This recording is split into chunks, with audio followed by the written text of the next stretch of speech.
All-Star Toyota presents Off the Bench with Jacob Hester and Matt Flynn. Okay, here we go. Where the plays get broken down and science gets denied. Hey, they said I got to come off the bench. Hour 2 of Off the Bench, live from the Raising Cane's studio.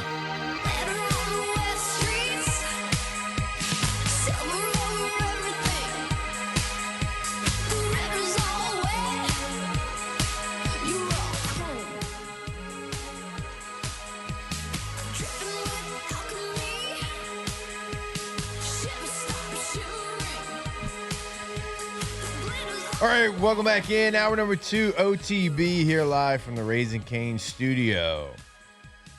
You heard Tate say it there, and that's exactly where we're going. The New Orleans Saints have made a change at quarterback. Tyler Shough will now be the starting quarterback. Spencer Rattler will go to the backup position.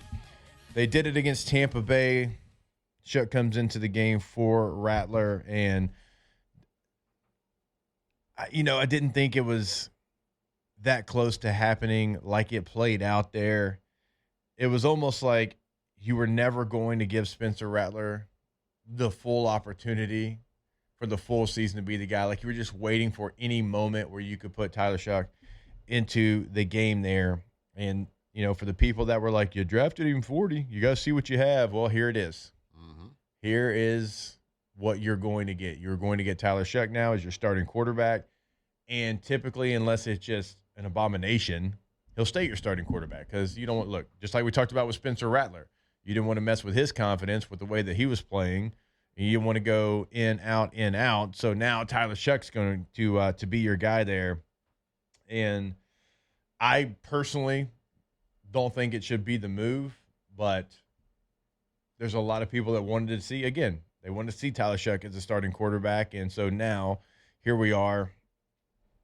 Week number 9 in the NFL, and he's going to be your guy. I would assume, Matt, for the rest of the season too. Yeah, I would assume so. The way when we talked to Nick yesterday, he kind of brought up the point, and I agree with him. It is a little bit strange because you feel like Kellen Moore's kind of been in charge of this whole process. Like he's had a good thumb on the pulse of this whole process, exactly how he wanted to do it. Spencer Rattler won the starting job.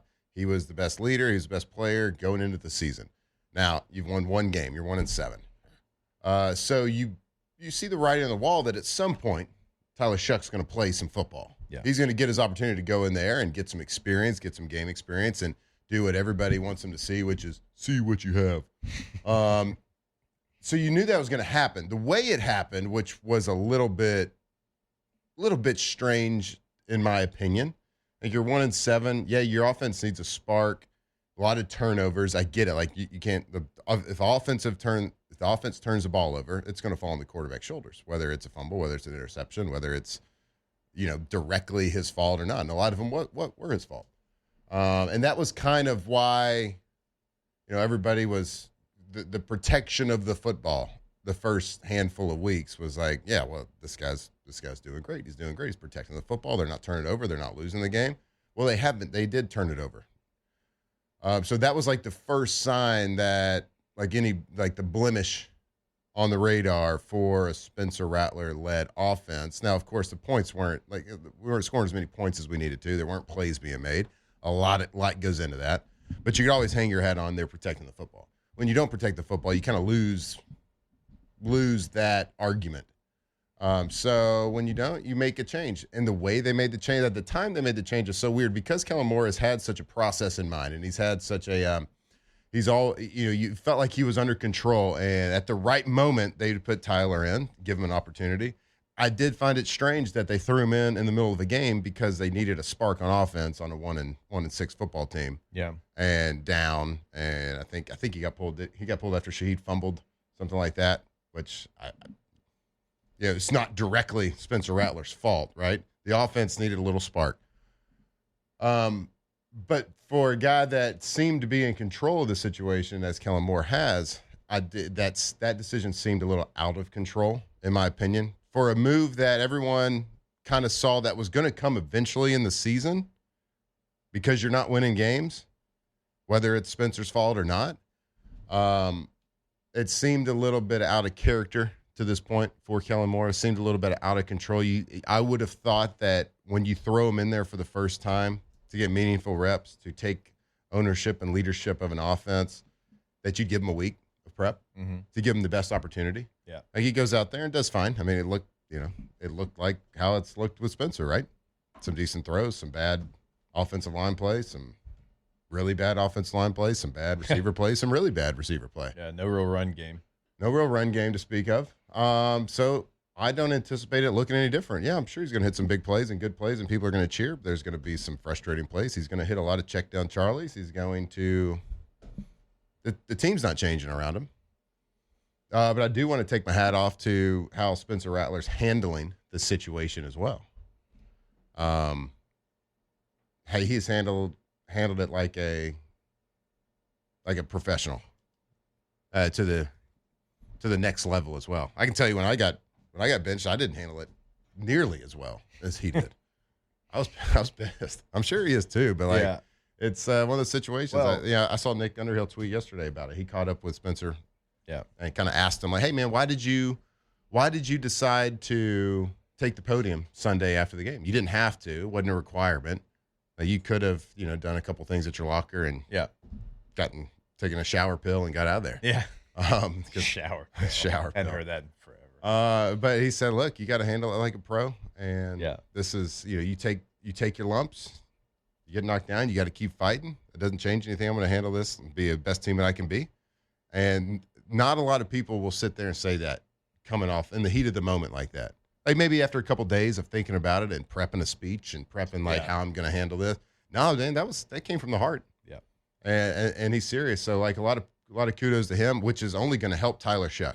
Like if he knew there was a disgruntled Spencer Rattler in the room, like that doesn't help anybody. No. Right? Especially the coach, the quarterback that's playing. So yeah, and they asked him, about it after the move was made, and he said, "I'm going to go about my work the same way." Yeah, pull that up, Taylor. You had it pulled up.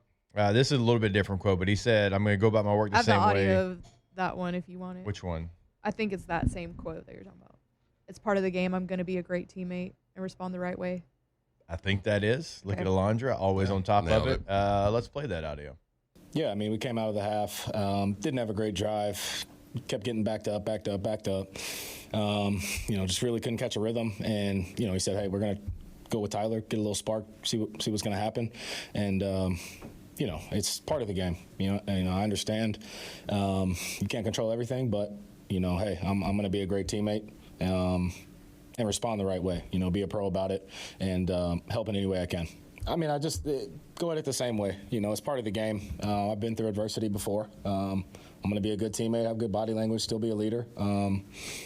So I just got to show up to work, keep a smile on my face, keep working. And, you can only control what you can. I've said that before. So I'm going to control what I can and keep attacking the same way. All right.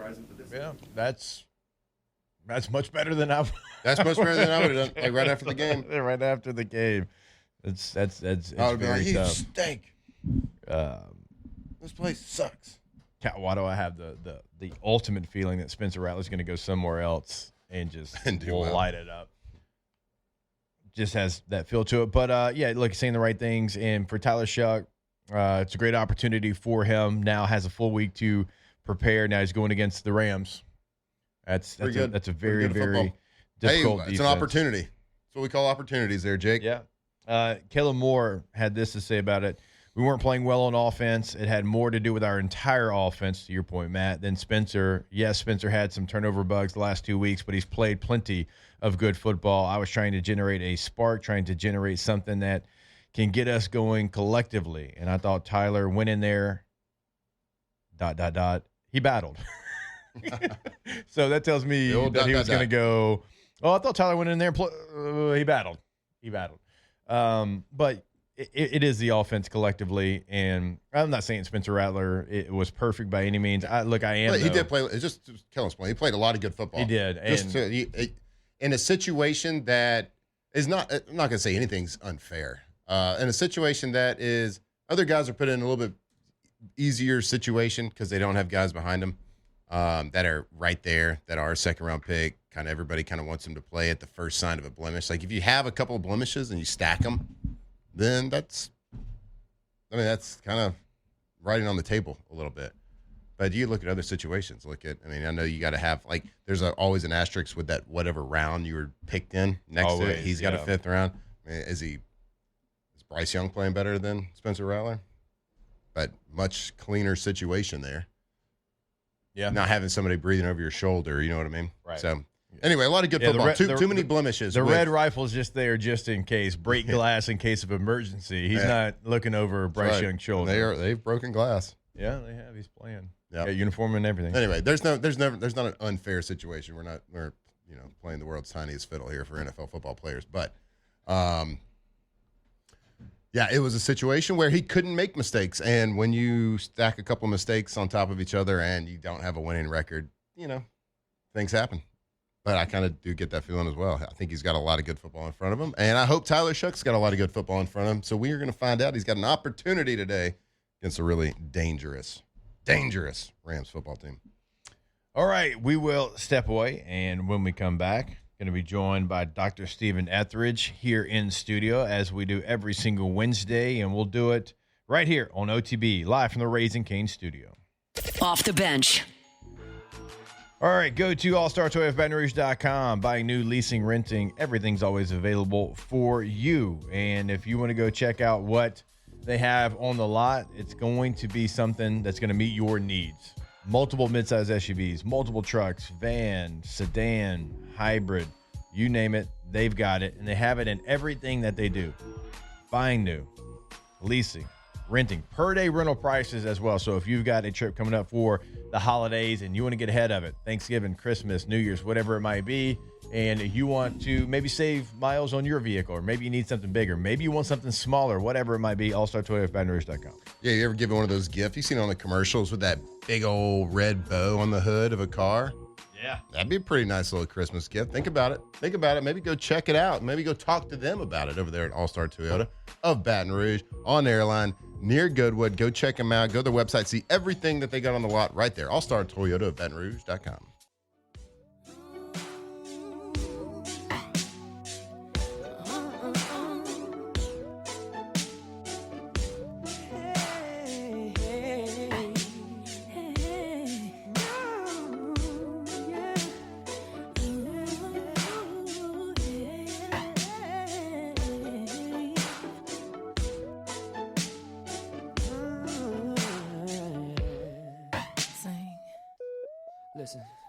Locked in on LSU football 24/7. You're listening to Off the Bench. Heard the TV saying something about disaster in the world, and it made me wonder where I'm going. Gotta get Doc some headphones so he can appreciate We had JT. it 1 week for I him. know, we had it 1 week. Come on, Taylor. for him. Respect our guests. Golly, he likes Justin Timberlake too. You're a good host. You know, he wants to hear JT. A little deep cut. Ridiculous, Taylor. Wow. So selfish. Why are you worried about your vest? Sexy tunes here, Doc. Missing out. You can imagine, though. You can imagine. Yeah. Check our hip Do you want me slam. to sing again? Yeah. That worked pretty good. All right, Dr. Stephen Etheredge here with us, as he is every single week, to break down the latest injuries across the sports world. And, well, we're going to start, Doc, with the 2024 Meathead Player of the Year, Cam Scatteraboo.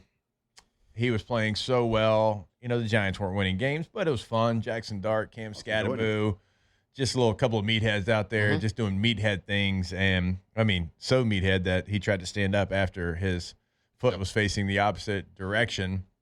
It's one of those ones that, like, you just don't even want to watch. Kind of walk us through how that happens, what you do when that happens, and maybe like what the timetable is for his recovery. Yeah, it's. I guess the PSA is don't stand up when your foot's pointing the wrong direction. He tried. He tried. His No, it's teammates not like it's not there. His teammates were like, "No, like Look at stop." this thing, right? Dummy. Yeah, just look down. Well, you see these injuries. Unfortunately, we get them. You'll see them a few times a year. You feel like, and most of the times, it's going to be one of those scenarios, where you're playing it in the ground, you're cutting, you're twisting, your body weight's going one way, but the foot's not. And it's something's usually going to have to give in that scenario. And unfortunately, in this case, he had what would look like an ankle dislocation at the time.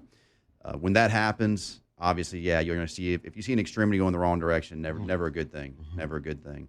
And so at that point, when you're out there assessing that, you first want to kind of make sure you understand where the severity of this injury is. You know, does the person have a good pulse? Because sometimes if you have an injury like that, you can compromise blood flow distal. Is it an open dislocation or fracture? Meaning, is there a bone sticking out? Right. You know, again, it can get more gruesome than just a foot going the wrong way. Because if that's the case, you got to control bleeding and you got to worry about that. It does sort of affect what we do in that scenario. And then, if possible, is it something that we can reduce on the field? Meaning, can we pop it back in place? And ultimately, how you want to do painful? that. How painful is that? It hurts. I mean, it's adrenaline going. Adrenaline's going, and that's why. I mean, you want to get it as quick as you can. Adrenaline's still going. Then you want to get that guy. Then, and typically it hurts more when it's out of place. Obviously, when it's back in. So even though popping it back in is going to hurt, then it's like, oh, I feel better now. You know, you get that immediate relief. So we're going to try our best to get it back in place for a lot of reasons as quickly as possible. You know, and it's funny how last week I believe we talked about, you know, wearing the boots around the facility, and the boots not necessarily a bad sign, but when you see that vacuum splint come out, you see that splint where we're pumping it, and it's the one that you saw him leave. That's never a good sign. Never a good one. Yeah, you don't want to see the vacuum splint coming off the field. That's going to be one, because that's something where we're stabilizing that joint immediately, because it's an unstable joint in that scenario. So, you know, and then that's going to be one. They're almost always going to, you know, be surgical and things like that, especially an ankle. It's going to typically need surgery. We're going to get them evaluated, not right away, but it's going to be a process. All right, real quick. Sorry, Matt, to cut you off, but I wanted to ask, like, what's Doc's countdown when you're popping it back in place? Is it on 3 and you go 1 and then you just do it? Is it like, do you change it up? Yeah, I'm typically not going to go on 3. I'm gonna get you a little quick. So fair warning. Yeah, you know, we're going to talk to him about it. You want him to kind of know what you're going to do. Yeah. I've grabbed a couple, you know, maybe upper extremity fingers and just done it before even giving the warning. Yeah, you know, you're gonna have to do it. It's Might gonna as well pinch knock it a little out. bit. Do they get mad when they do that? For half a second, you see that anger in the eye, and you got to kind of lean back just in case a fist comes flying. But then immediately it turns from, you know, to gratitude from as soon as you get it in. So how do you decide in the moment? You talked about you have to figure out, you have to diagnose if it can be popped back into place, because I'm assuming there's some injuries where it's dislocated, where there could be some nerve or something issue that you don't want to pop it back into place. Like, how do you make that decision in the heat of the moment, in the split second? You know, a lot of the times, you know, it's going to be, you know, if you look at it and if there's something obviously out of place, you know, an open injury, can we even get this back in? You know, that's when I was saying earlier, if there's a bone sticking out, something crazy. Do I really feel like I can even get this to go back? Right. So that's going to be the first obvious one, and then once you kind of move beyond that, you know, sometimes you're going to kind of have to get a little feel for what's going on. You have to kind of put your hands on it. And if that thing's not moving too much when I grab it, you know, it might be something where we don't want to do it on the field at the very least. You know, a lot of times a shoulder pops out. Sometimes that can be a little harder to get back in. Yeah. So, you know, we may try once or twice really quickly, kind of, you know, and if we can't get it low key real quick, we might get them off into the tent or even into the locker room. So it's I don't know if there's one thing you look for outside the big catastrophic. But once you get beyond that, it's a lot of times a little bit of a trial and error. If it's not sliding in real easy, we might wait until we get elsewhere. Because last year it was kind of funny. My wife and I joke about it now, not to like compare the two injuries between like an ankle dislocation, but my wife, we were throwing the football with our kids outside, and she broke her pinky, and it was like hanging to the side, and I was like, well, close your eyes, I'm gonna pop this thing back in, and I didn't do it because she was in so much pain. So I called the doc, and I was like. They're like, well, good thing you didn't pop it back into place because there's like a spiral fracture in it. I'm like, well, how would I have known? Like, because I remember why breaking. Why in the hell would you think your ass was qualified enough to do that though? Because I've seen people do it. I think my dad did it to me when I was a kid. Well, and then again, it is a fracture sometimes. So is it at the joint? And sometimes you have to look and see where the disruption is. Well, my brother's a doctor. I think I felt like I could do it. Hang around us enough. Osmosis. It's friends of the family. All right, relax. This guy. Let me pop back in place. It's my bone sticking out, Matt. That was fun. Get some tape. So when you have that inflatable cast that comes out, it doesn't necessarily mean that there's a compound fracture, right? And compound's like when it's sticking out. Correct. Yeah. So compound, open. There's a couple different terms we use for those, but same thing. You know, it doesn't necessarily mean that. No. It typically means it's an unstable injury, or we're worried that it's an unstable injury at the very least. If it's something dislocated, something broken, almost definitely when you see that, you know, there might be a few times where we're maybe a little overly cautious and put it on just in case. But most of the times you see the vacuum splint, it's going to be one of those types of injuries. When that happens, like if you have an open wound like that from a broken bone or dislocation, there's a bone sticking out. I remember we had a guy in Green Bay who snapped his femur in half. Oof. and the femur was sticking out of his thigh. And I was like, what? And of course, everyone's backed away. No one's really seeing what's happening because it gets in that cast pretty quickly. Like, is it, all right, I don't want to like make light of the situation, but like, do you push the bone back in and then like cover up the open wound? Like, what do you do on the, like, get back in there.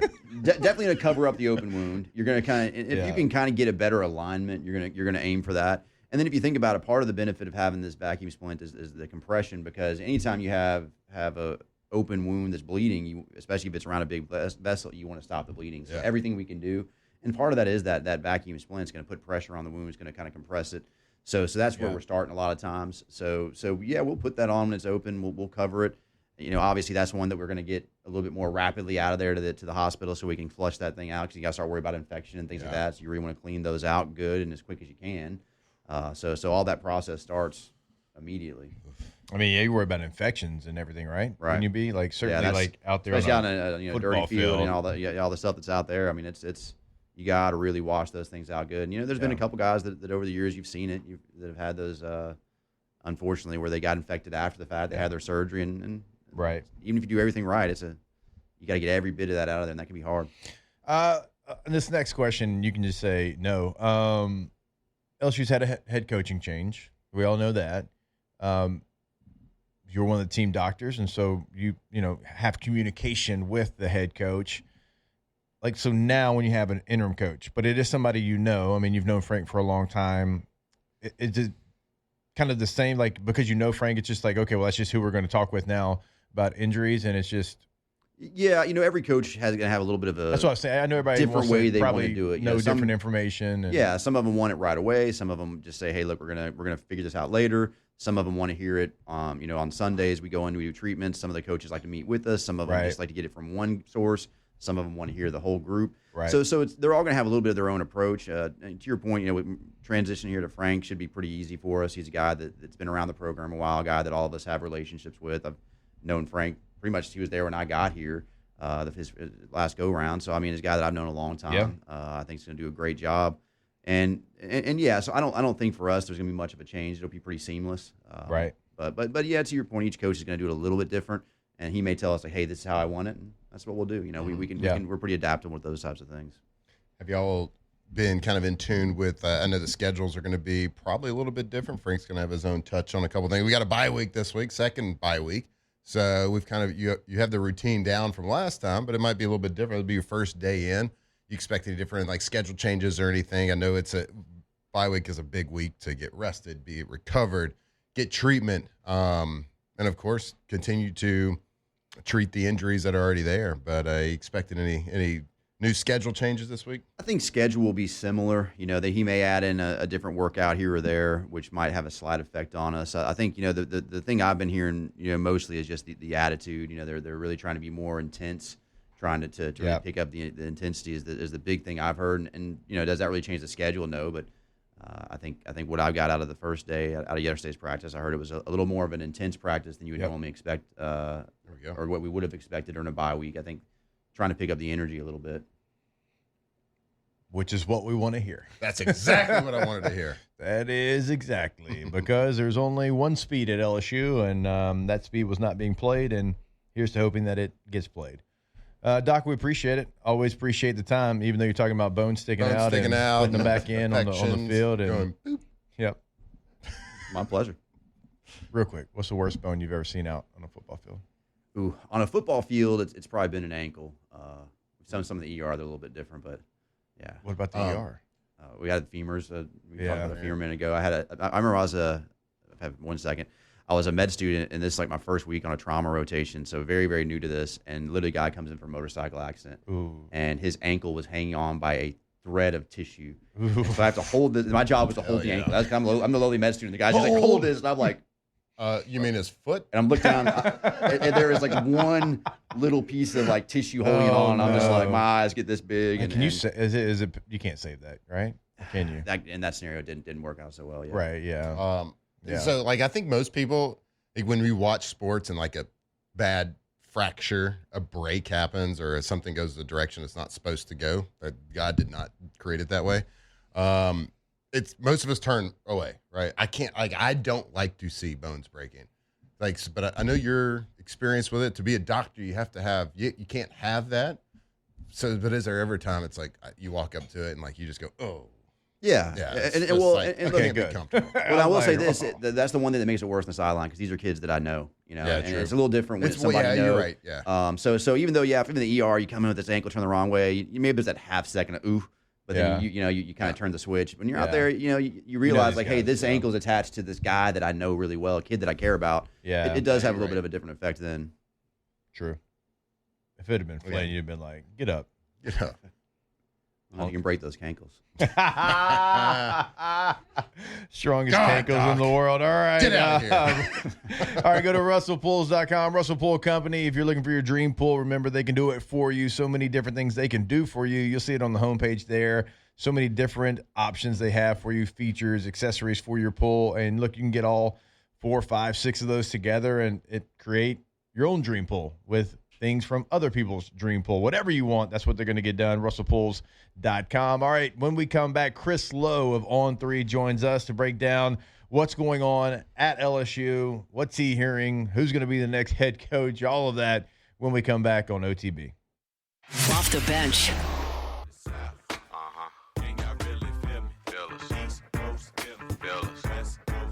Say what? Here we go. Can y'all really feel me? Baby girl. East Coast, feel me. West Coast, feel me. Can you feel us? Dirty South. Dirty. Can y'all really feel me? Feel it. Locked in on LSU football 24/7. You're listening to Off the Bench.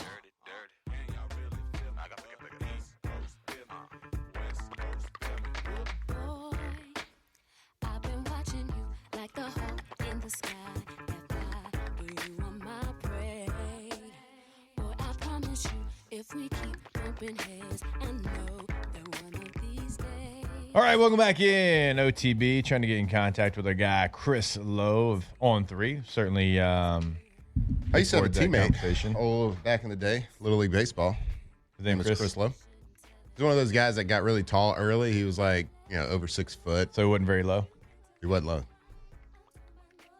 Sorry. Good baseball player. What's Chris doing now? I don't know. I hadn't spoken to him since that season, I think. We didn't go to the same school. On the same team, though. Gotcha. I get it. Clicky. Have any high school friends that you still stay in contact with? Not a lot, which is unfortunate. Kind of happens when you kind of move away. Don't go back. Couldn't go to my 10-year reunion because I was playing football. Yeah, me too. Although my high school doesn't have reunions.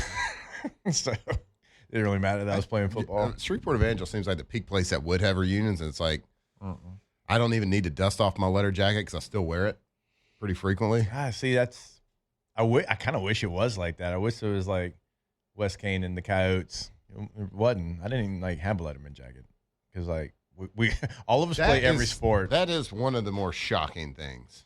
Because I'm a jock. No, just because Shreveport Evangel seems. I don't want to say it, but it seems kind of douchey. Oh, it's because you wouldn't play us. I can say that on air.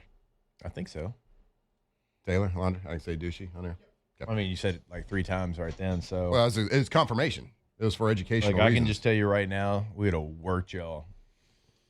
We'd have beat y'all with our frosted tips and puka shell necklaces. It would have been a tight first 1.5 quarters, something like that. After the 15th pass that we just hit over the top of your basic cover 3, yeah, probably been probably super basic. Looking back on it, cover 3 is tough. You got to drop a safety down. There's a lot of communication that has to happen, buddy. True, that's fair. That's completely fair.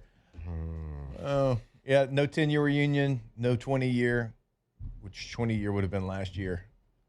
So, but I was spinning the ball 7 to 9 times a game. That would have been toast. You weren't throwing it 7 to 9 times. It was more 3 or 4. There's a couple games now. Maybe 6, 7 completions. How do you think those ankles got so sturdy? It was running the option. Dude, I don't know. How did I get recruited? Well, you barely did. We found that out when we had Jimbo on.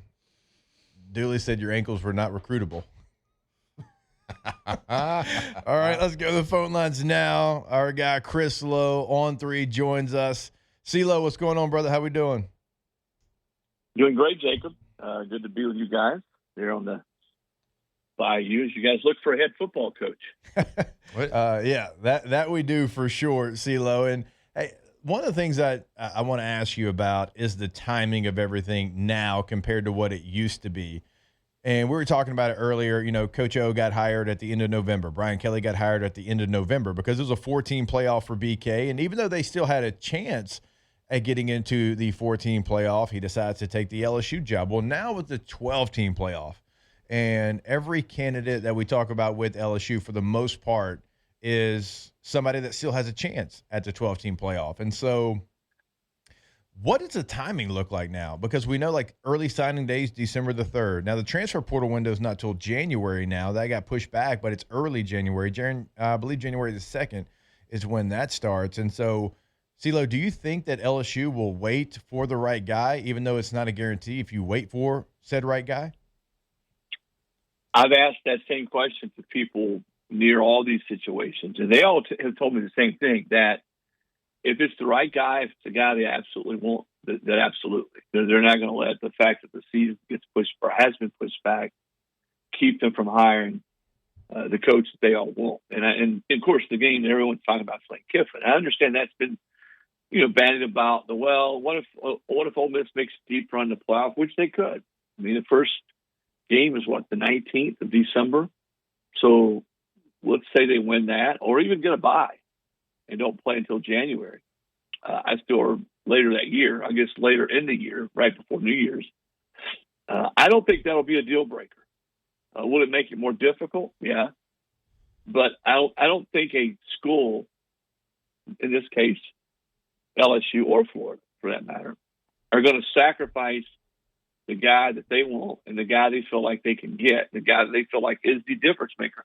Because I think it's been proven at LSU, at other schools, if you get the right guy, then you're going to win at a high level. Certainly at LSU, Kelly's three predecessors all won national championships. At Florida, Urban Meyer won a national title. Steve Spurrier won a national title. Look what your old coach Nick Saban did at LSU. I mean, people forget, Jake, that LSU had 9 losing seasons in 11 years before Nick got there. Yeah. And he wins one in 2003. Look at what Alabama was instead of fire. So I think there's too many examples out there, even though we're in a different time with the season being extended.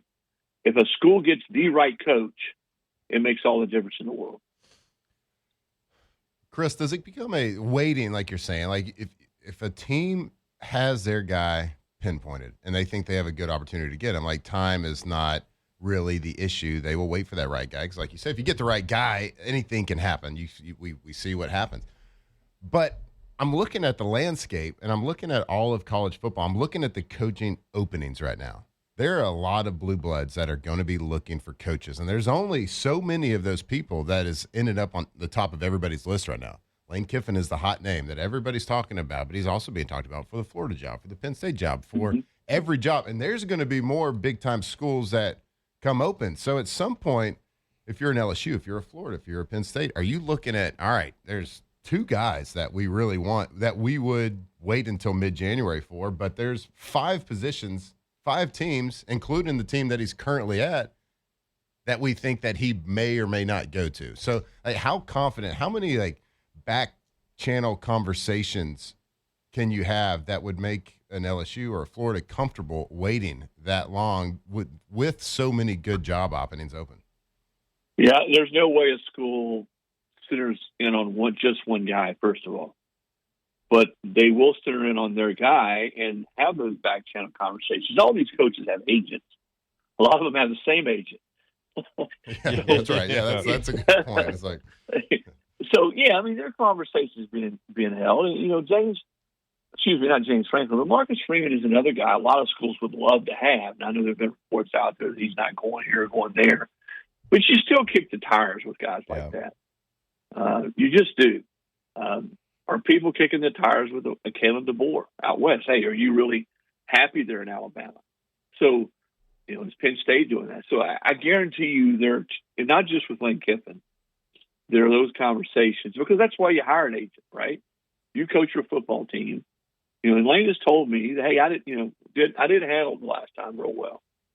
When Auburn came after him in 2022. I think he's learned from that. I think everyone has learned from that, around him. So I don't think it's a deal breaker. Does it make it harder? Does it make a school be a little bit more creative and make sure you've got a couple guys that you all like, that everybody that's making the decision likes?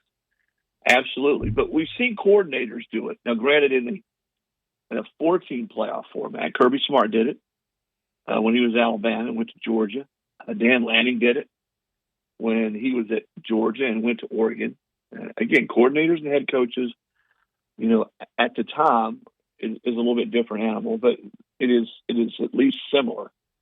And I have no doubt that, let's say it is Lane Kiffin at LSU or Florida or wherever. But I'm telling you guys, you're right.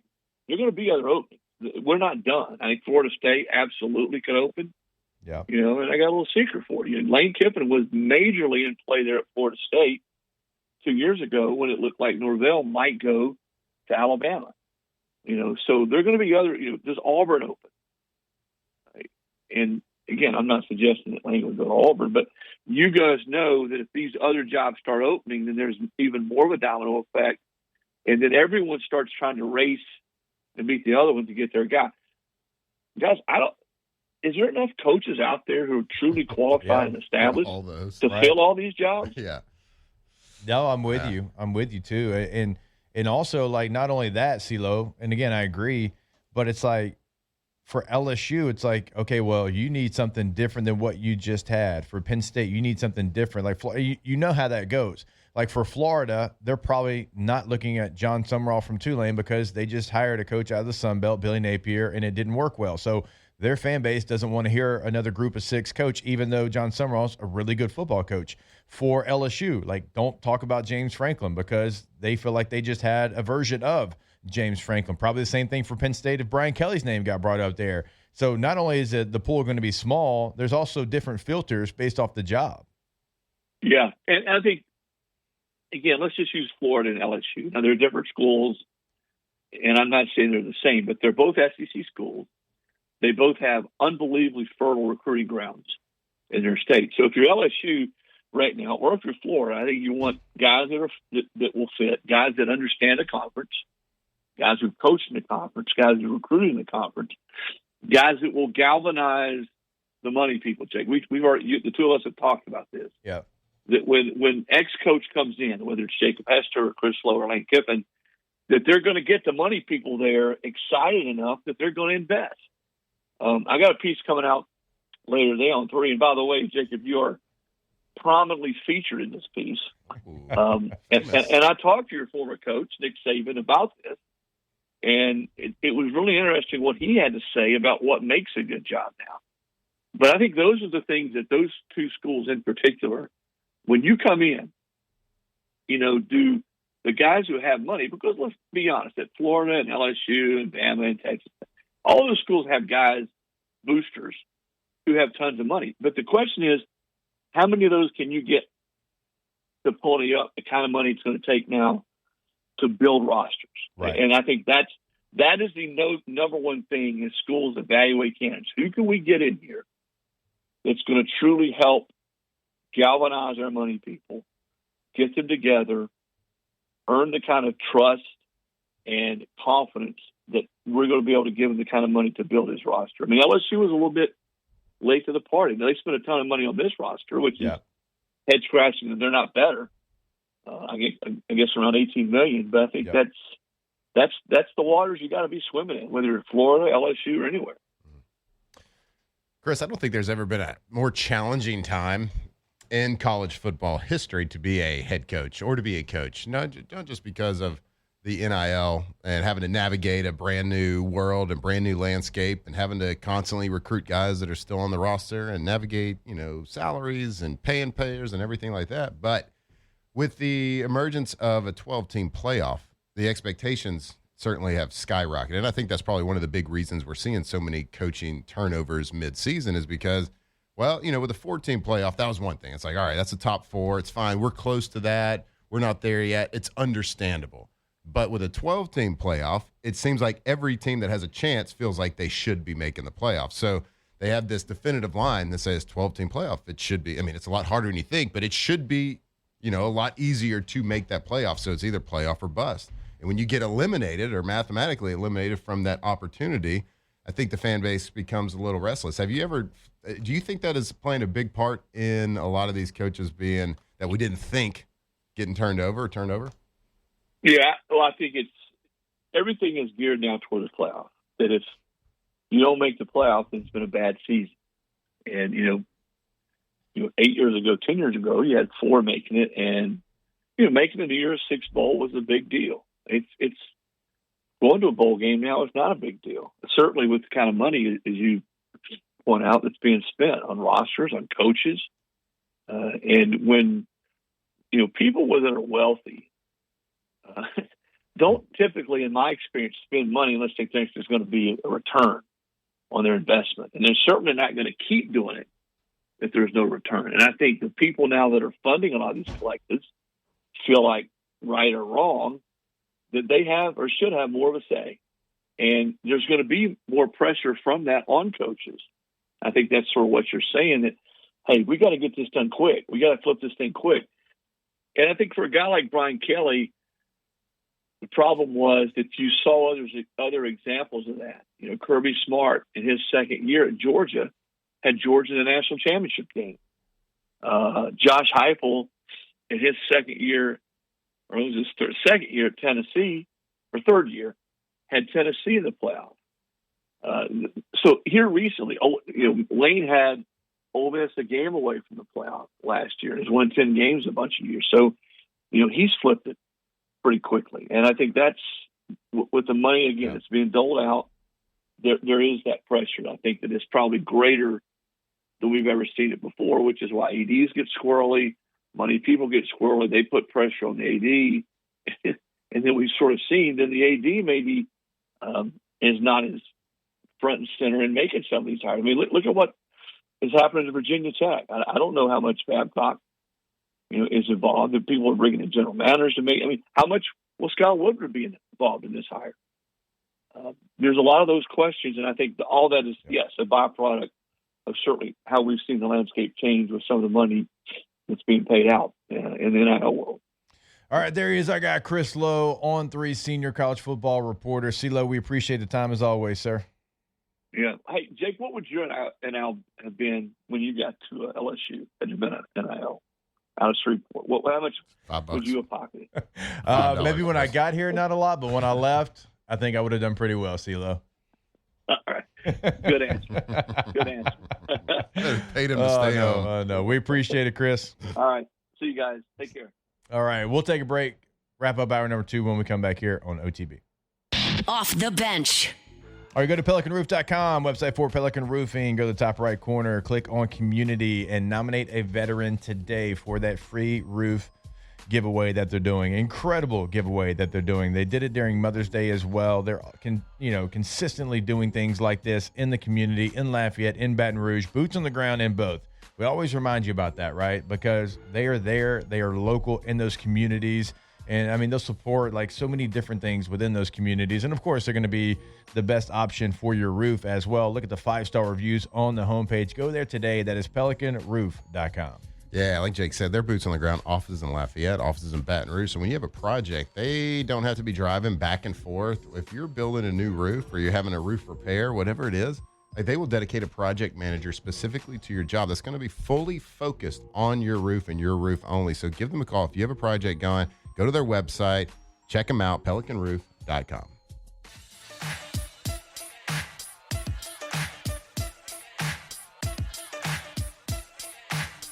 Tigers turn talkers. This is Off the Bench.